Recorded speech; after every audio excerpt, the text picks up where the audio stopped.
Decía que acá, en Hora Pico, vamos a tratar un tema que a mucha gente la tiene preocupada. Claro, porque bajaron muy fuertemente los casos de COVID.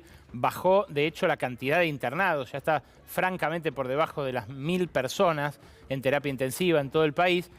Pero hay un montón de gente con fiebre, con dolor de garganta y con síntomas muy parecidos. No sé si te pasó, Lu, que a tu alrededor empezó a florecer este tipo de síntomas en estos últimos días. Sí, de hecho, un montón de casos que eran sospechosos de COVID. Me pasó con alguien muy cercano que tuvo hace un mes y digo, todos los mismos síntomas. ¿Puede ser que tenga COVID de nuevo? Bueno, dio negativo. ¿El responsable de tu estado es alguien muy cercano? Sí, ¿no? Es él. Sí, totalmente. Bueno. De varios de mis estados. Sí, no, decía de tu estado de expectante. Está Nicolás Crepla, que el ministro de Salud de la provincia de Buenos Aires, del otro lado, para conversar sobre esto. ¿Qué tal, Nicolás? ¿Cómo estás? Ale Berkovich acá. ¿Qué tal, Ale? ¿Cómo estás? Buenas tardes. Bien, muy bien. Bueno, ¿esto es gripe A? ¿Es influenza común? ¿Qué es? Sí, es gripe. El subtipo de gripe es gripe A. Se llama H3N2, la que estamos encontrando más frecuentemente en este momento. Lo llamativo es que nosotros tuvimos, desde que empezó la pandemia y por los cuidados tan importantes que se hicieron respiratorios, una caída muy seria de los casos de gripe. Si uno compara con las series anuales, en este periodo hubo muy poco gripe. Pero ahora están apareciendo de vuelta estos casos y están un poco adelantados a lo que se ve habitualmente en esta época. Habitualmente la gripe se empieza a ver más a finales de abril, y de hecho la campaña de vacunación el año pasado empezó en la primera semana de abril. Estamos tratando de que este año también empiece más o menos para esa época. Pero bueno, tenemos un brote en este momento que está explicando los casos de síndrome gripal, pero también de internaciones en algunas personas con una neumonía producida por la influenza o por la gripe.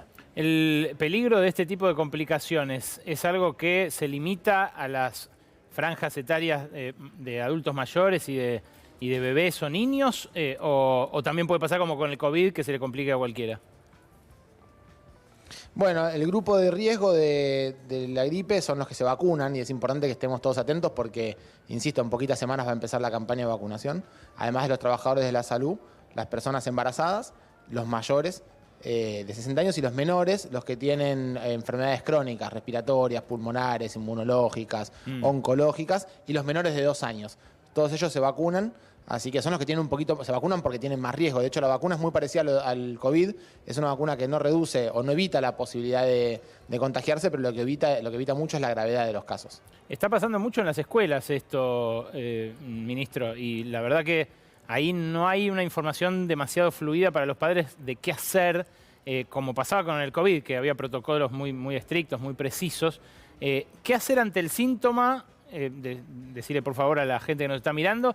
Y además, ¿qué hacer en términos de vacunación? Aunque no sea obligatorio, ¿ustedes recomiendan que los chicos se vacunen? No, la vacuna es obligatoria para el grupo en el cual está indicada, en verdad, ¿no? El resto de los grupos, que serían las personas mayores de 2 años sin ninguna comorbilidad, sin ninguna enfermedad, no tienen indicada la vacuna porque no se ha visto que tenga demasiado beneficio. No son personas que tengan un cuadro grave por tener gripe. En el resto sí, por eso están indicadas. Lo que tenemos que hacer es las medidas de cuidado generales. Cuando uno tiene, el hijo o la hija de uno está resfriado, está con moco, se siente mal, tiene fiebre, no tiene que ir a la escuela. Y en este momento, incluso, vale la pena también hisoparse para el COVID, porque todavía no terminó la pandemia y todavía es importante que tengamos ese diagnóstico. De a poquitito, posiblemente, si todo sale bien y no tenemos un rebrote en el invierno, el COVID se termina comportando como se comporta la gripe, que es estudiamos a aquellos que se internan porque tienen un cuadro más grave y el resto hacemos simplemente vigilancia epidemiológica. Por el momento con el COVID seguimos haciendo todos los casos y de hecho también ya en la provincia de Buenos Aires se modificaron las indicaciones porque bajó mucho la incidencia, así que ahora hisopamos a todos aquellos que se acerquen con los síntomas. Además entonces de hisoparse por COVID, extremar los cuidados, ¿qué significa? ¿Significa, por ejemplo, que con resfrío, con un leve dolor de garganta, hay que tratar de no mandar a los chicos a la escuela?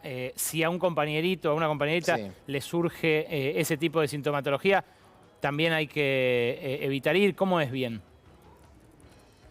Sí, en verdad tenemos que, quizás sea una pauta que aprendimos en la pandemia y hay que aprovecharla y usarla todos, ¿no? La limpieza de manos, el no toser en la mano y darle la mano a otro, limpiarse las manos lo más seguido posible y ventilar mucho las aulas. La ventilación de las aulas nos va a ayudar para el COVID, pero también nos va a ayudar para la gripe.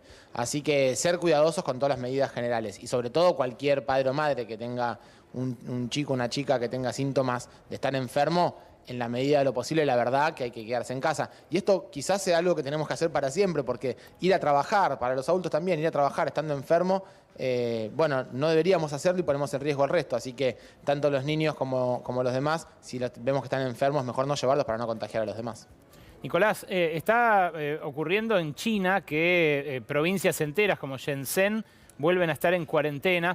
Aumentaron también los casos, que China los tuvo muy controlados durante el año pasado, con cuarentenas muy estrictas. ¿Hasta qué punto puede llegar a producirse una cuarta o quinta ola? Ya la verdad que perdí la cuenta.